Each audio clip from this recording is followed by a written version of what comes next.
G'day and welcome back to my channel. Well, as you can see, a lot has happened to the Schnellboot. Yes, it's got stripy, it's got limey, well actually it's pea green, and lots of parts have got colours and everything's got painted up, and I've got this lovely stand that it's on now.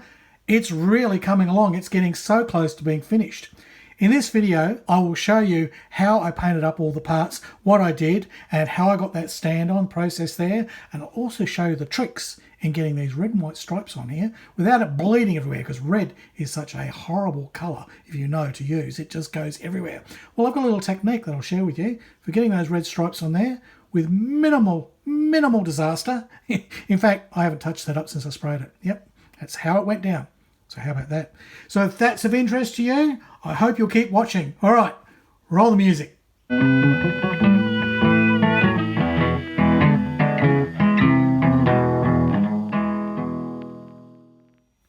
Now, before I can start painting the hull, there's a couple of things I need to attend to. And the first one of those is the exhaust ports for the exhaust of the motors, right? There's 3 motors in this thing, so 3 exhaust ports. Now, I've drilled them out, but I've also put tubes on the inside so that I can basically paint some of those tubes a dark colour, and I get that great depth of it's all disappearing away in there. Now, there's also other, I don't know if they're inlets as well underneath, but well, here's a photo. They sort of look like they might be open. Not sure, I can't find out from my research. But the thing is, they will be seen like so. So yes, you will notice these ones, but you really don't notice anything down there. So I think I can get away with that. At the underside of the stern, I have put the prop shafts in. So they're all in, and the supports here so that the screws can go on there. But the middle screw has, of course, a rudder after it, and I can't really assemble all that. I really want to paint the screws bronzy sort of colour, brassy sort of colour first.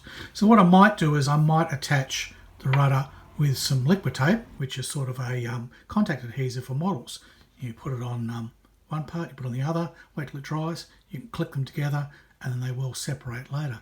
It's rather handy. So there's that to do yet. I've got to do that, and of course there's the other little rudders that go on there, but I can paint those individually. So we'll just see. It's not really that hard to paint those pieces individually. The other thing I wanted to do was put my own stand on one with some brass pedestals. Kit stand is okay, but I just had the brass pedestals and I wanted to use them. So to do that, I needed to drill some holes in here. Here's a photo of the sequence. So I basically drilled the holes through from this side, so I made sure they're on the keel, and then I basically reamed them out to the correct size for the nuts that joined the pedestal. Then I put the thing together, the whole pedestal, you know, did it all together, dry fit sort of thing, nice and tight, and then I used white wood glue in here around the edge of the nut. Now, the reason I've done that is if I tried to use CO glue or something like that, it could snap and it could come loose, and that's happened to me in the past. So then you've got nuts rolling around in here and your stand doesn't really work. Whereas the white wood glue, that will have a little bit of give in it. It doesn't shear, it doesn't snap. So if this pedestal is bumped a little bit, it won't go and break the bond of the glue. So that's good. I also use it to fill in the bottom of the boat. So that's all ready to go. Now, working out where they should be, well, in this case, the kit had points already cut out for you. When I checked, they were 1/3, 1/3, 1/3, which is rather nice. That's not a bad spacing for this kind of ship, or this kind of boat really. That works rather well. Sometimes you've got a big sailing ship, you might measure from the basically the bow out to the stern, and then you might put your stands in at sometimes a quarter and a quarter, and you know, or even 2/5, and there are various ways. But whatever you do, you need them to be even. They need to be appealing to the eye. So my final is the photo of how it turned out. My final placement works really well, I think, for this boat. Right, enough of that. Let's get on and paint it.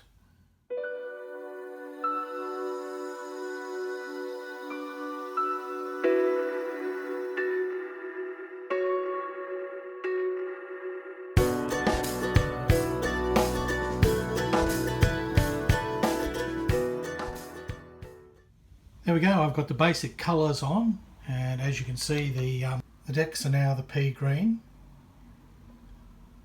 and the photo etch has really come up a treat on the armament.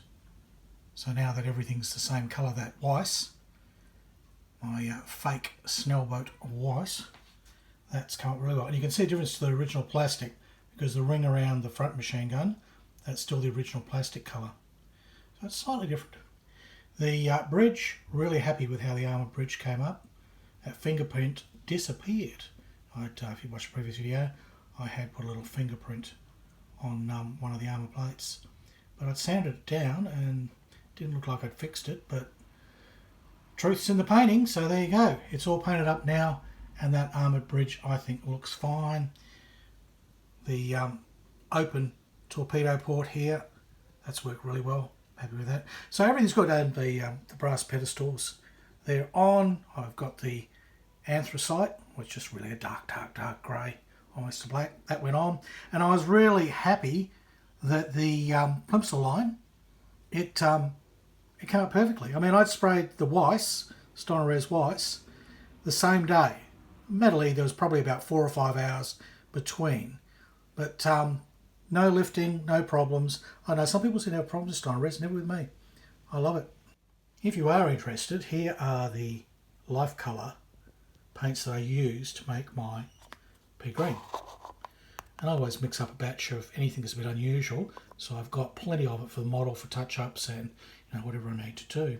So with that, I put about 6 parts of this creamy colour. It's called a Glebron, right? And then I used 1 part, probably less than 1 part of bright green and less than 1 part of light green. So that's I mean, that's sort of like a forest green, and that's well, I don't know, light green. Yeah, it's almost a khaki. It's almost a khaki. But those are the colours that I used there.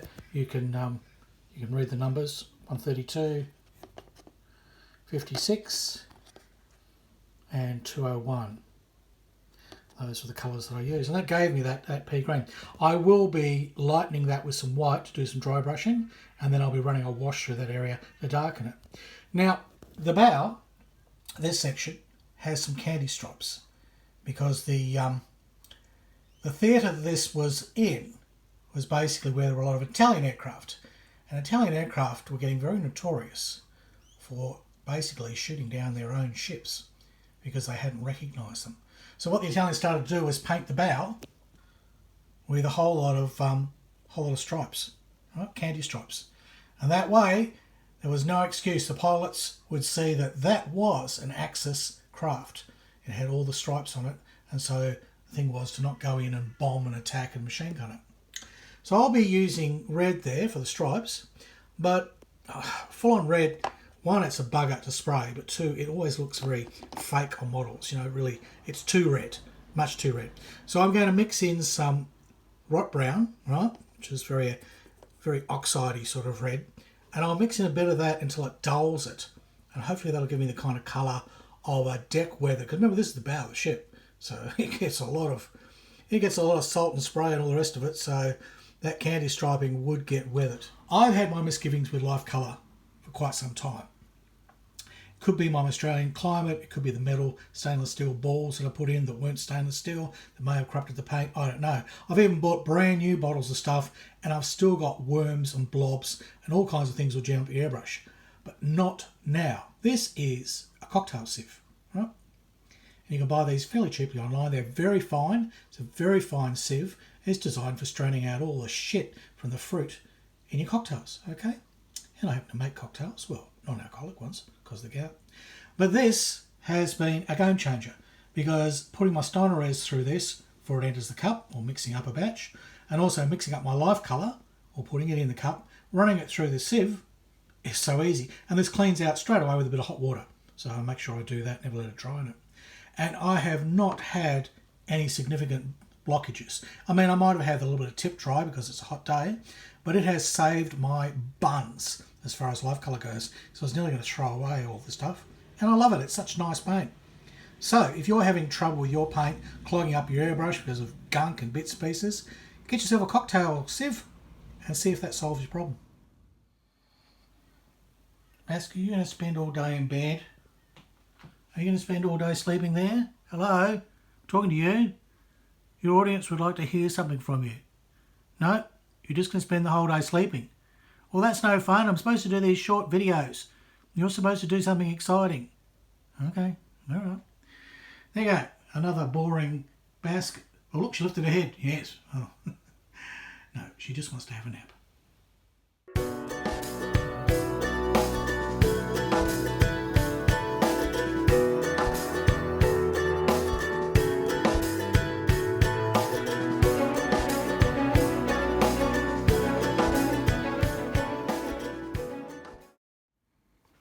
Been very busy here, and I have a forest of parts all stuck inside this thing here.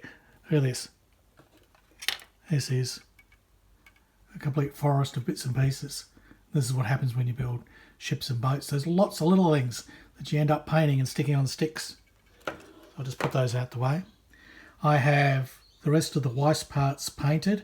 I had to do some bits I'd missed on the interior of the cabin, out of the bridge, and also the interior of the cover, the armoured cover. I forgot to paint that, so that had to be painted. And lots of little things all got painted up.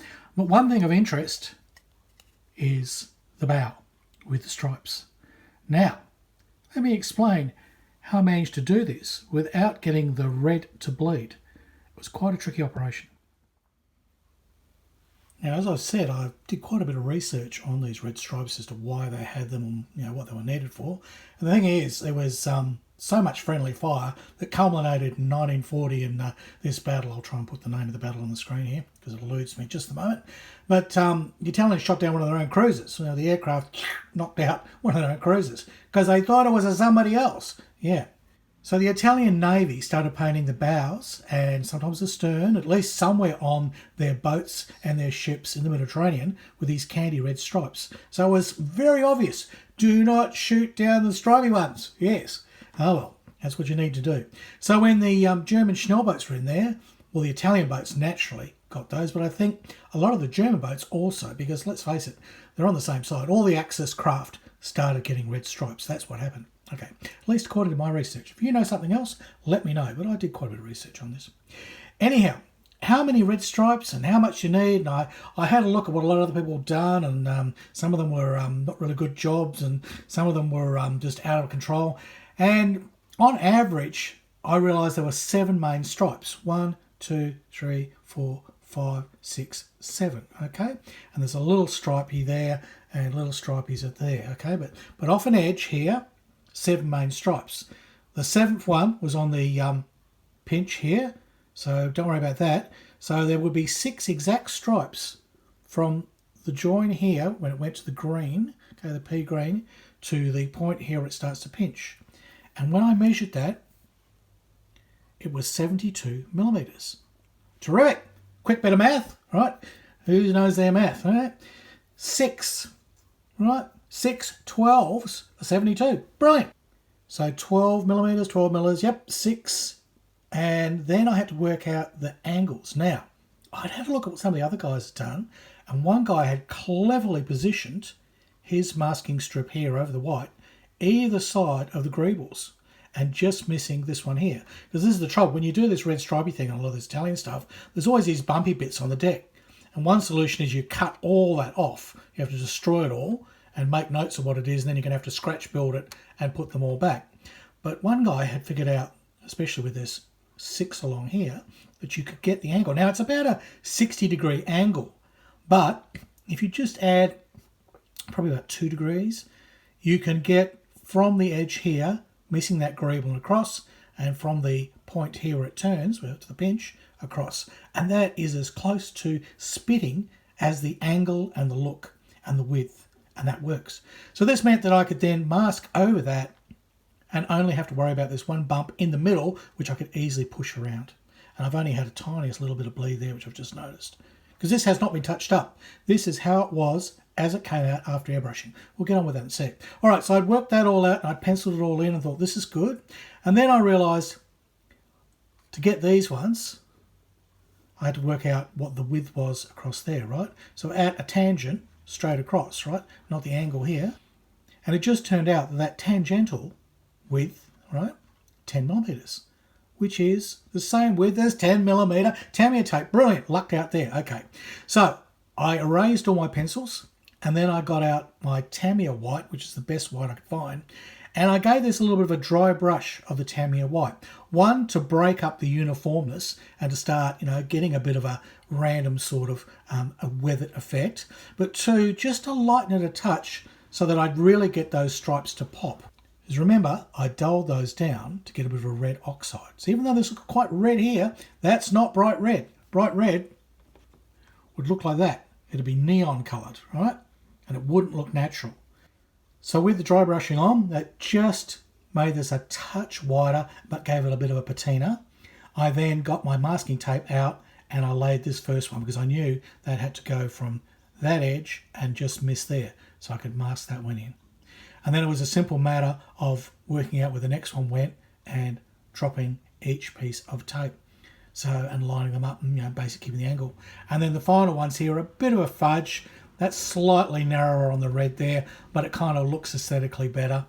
This one's correct, and I just ended up with this triangle here, which just comes out the edge of that hatch. So what I did was I kind of worked around the shapes so that I knew I could get the tape down flat, because that's the hardest thing. Red bleeds like buggery. It's one of the most difficult colours to work with, and usually you're working with it near white. I don't know why that always happens. At least it happens to me. So trying to get red not to bleed out into white, because it's just about impossible trying to touch up white when there's red bled into it. It is quite difficult. You can go the other way. You can always put red over white, but the other way is just a nightmare. You end up having to scrape the paint out and trying to paint in again. But anyhow, all masked up, and what I did was I used a very dry mix. Okay, I didn't want it to flood, just in case. My edges were pushed down with cotton buds, so I was pretty confident that it was all very secure and it should go well.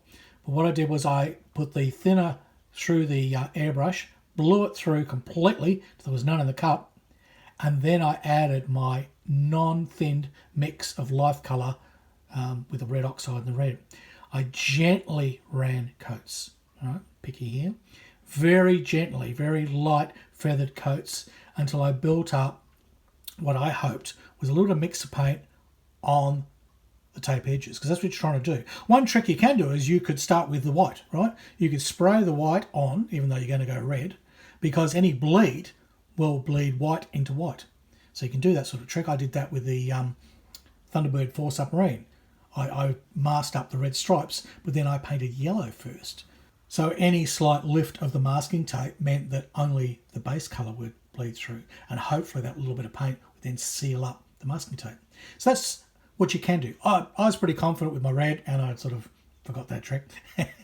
On I went with the red, and slowly building up the coats till eventually I did not exactly flooding, but at least full coats until I just got the red colour showing, pretty consistent. I've still got some bleed through of the effect with the dry brushing. That's what I wanted. I cleaned the airbrush and crossed my fingers, and then off came the masking tape, and wow, didn't that look great? I was so surprised. There was virtually nothing. There'll be a tiny bit of touch up here, but I'll probably get away with it once a few things are on the deck. I've got some rope and things to put on there, probably hide it. I've got to do something with the inside there. I think that's grey. I think that will be dark grey inside there. Don't know. Need to check some of my references. But basically, that's how I got the red stripes on the bow. Okay, let's fit a few other parts here and see how it's looking now with all its primed, coloured parts.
there we go. That's most of the parts on her, although they are dry fit and a lot of them need finishing off painting. But I think you see where we're going with this. It's really starting to come together nicely. The railings still have to go on, and the aerials I can't put on for the moment because they'll just fall off. So there's not a lot left to do. I do have to detail paint the guns, but they look quite nice in there. I've got to paint those torpedoes. Look, there's quite a little bits of painting, but what I haven't done is the camouflage. So yes, that's going to be a bit of a surprise. This will have a sort of dazzle camo on the side as used in the Mediterranean.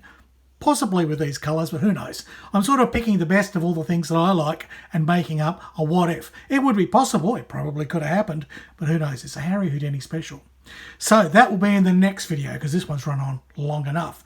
But I think you must admit, the red stripes, the greeny deck, all the parts now in place, apart from the railings, it's really starting to look like a Schnellboot. And I think the brass stand and the pedestals and the wooden stand that it's on, that whole thing brings this together. And I think this is going to be a lovely kit I'll be proud to display. But that will all be for next time. So I hope you enjoyed this video. If so, give it a like. Comment, please. Hit that bell notification so that you get notified when my videos come out. Subscribe to my channel. I'd really enjoy that. You know, contribute as much as you can because you interacting with me helps me know what you guys like. Certainly makes it much more interesting to do the modelling if I'm getting some feedback. So please, contribute. And if you really want to help me, then click the link, which is somewhere here, and go to Patreon.